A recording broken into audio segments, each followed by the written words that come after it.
When this poor kid began tinkering with engines, nobody could have guessed that he would one day create some of the most expensive cars in the world.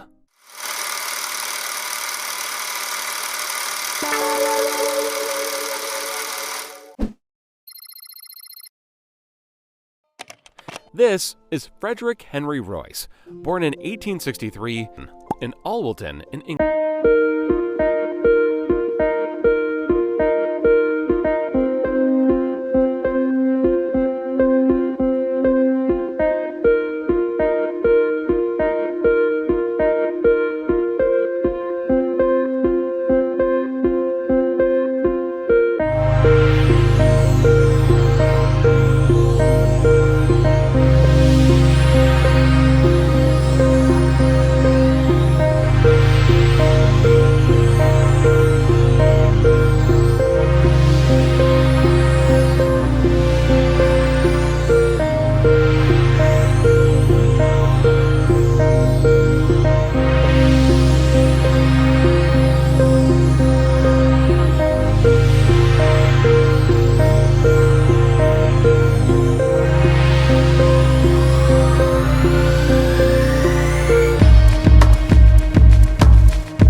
While Henry Royce plays a vital role in the Rolls-Royce story, the brand's name suggests there's also another person that we shouldn't forget, and that person is Charles Stuart Rolls.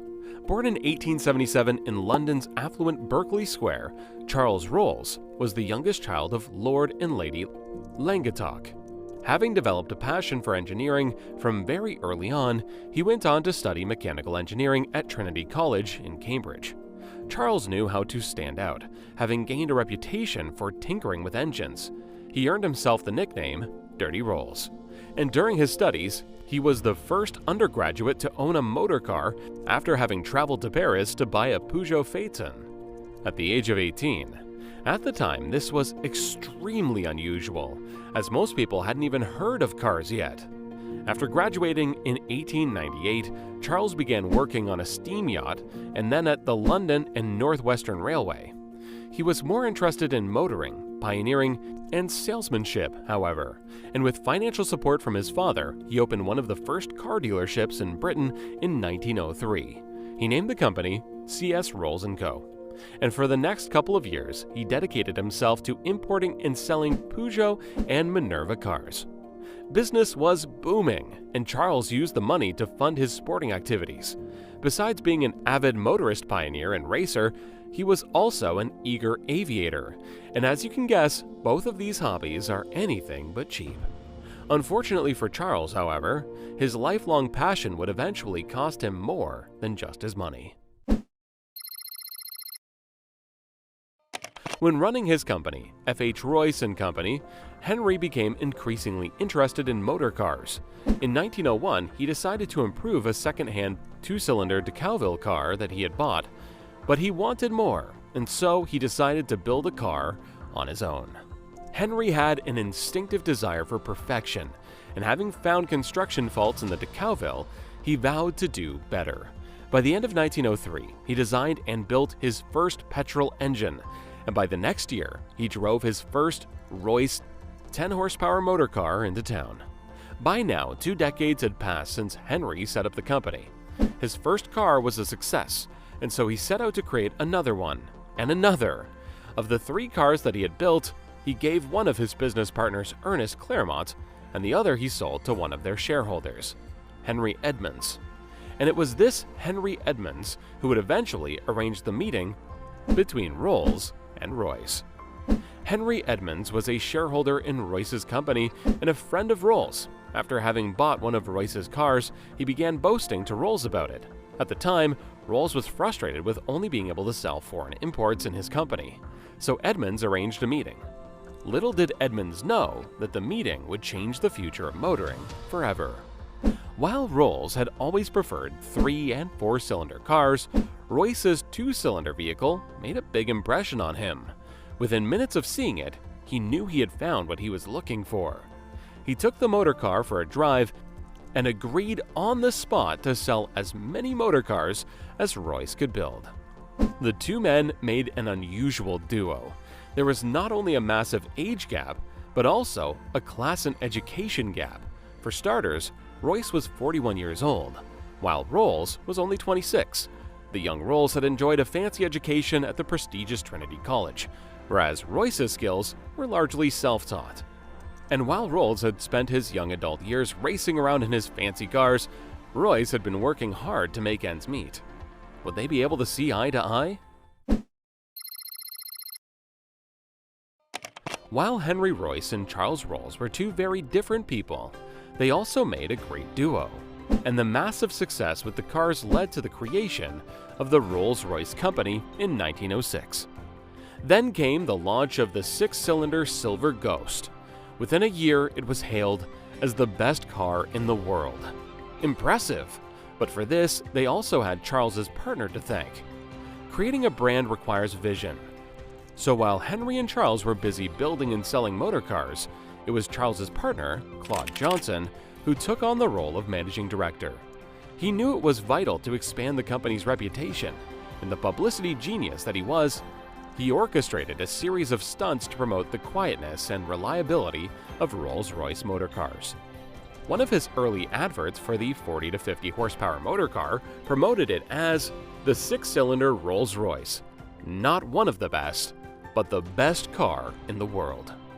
With that ad, Claude introduced the phase that would forever be associated with Rolls-Royce.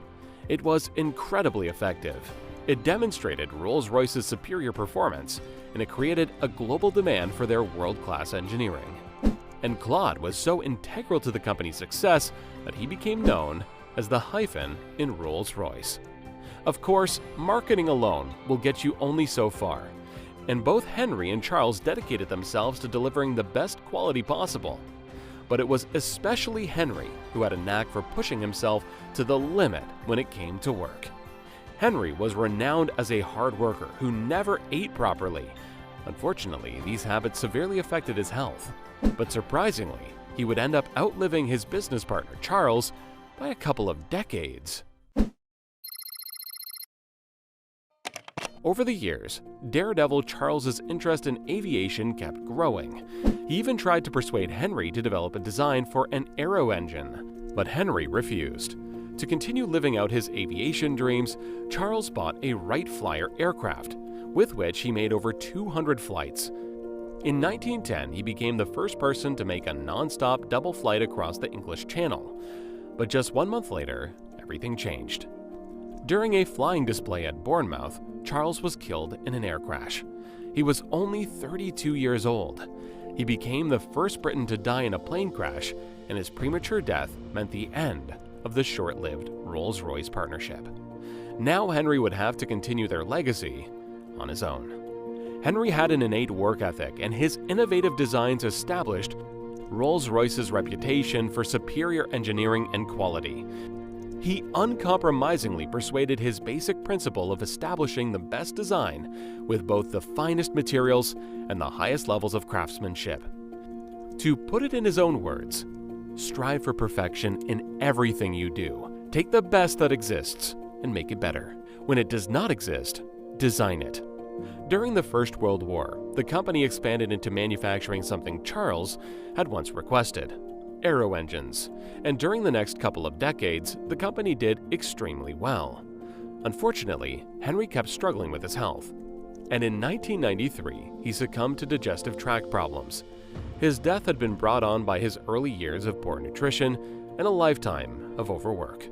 He had spent much of the last years of his life as a semi-invalid, but that didn't stop him from working though. His never-failing enthusiasm and dedication to engineering prevailed, and he continued to work until the very last moment. Literally, his last sketch was made from his deathbed a few hours before he died. He was 70 years old. Rolls-Royce has remained a famous name in engineering. A Rolls-Royce is one of the most successful luxury cars that money can buy. And with over 130 dealerships spread over 40 countries, the brand is known far beyond Great Britain. Currently, Rolls-Royce is owned by BMW, and the brand is still primarily known for producing some of the most expensive cars in the world, such as the Rolls-Royce Cullinan, Ghost, Phantom, Wraith, and Dawn. Torsten Müller-Ötvös has been the CEO since 2010, and his reign has proven to be essential in the company's success. But it's the vision of Sir Henry Royce and Sir Charles Rolls that truly made Rolls-Royce what it is today. A symbol of pure and unadulterated wealth. Something tells me the two men would be proud. Had you already heard of the many people involved in Rolls-Royce's history? And what would you like to add to the story? Share it in the comments. And if you enjoyed this video, then take a look at our channel for more inspiring business videos.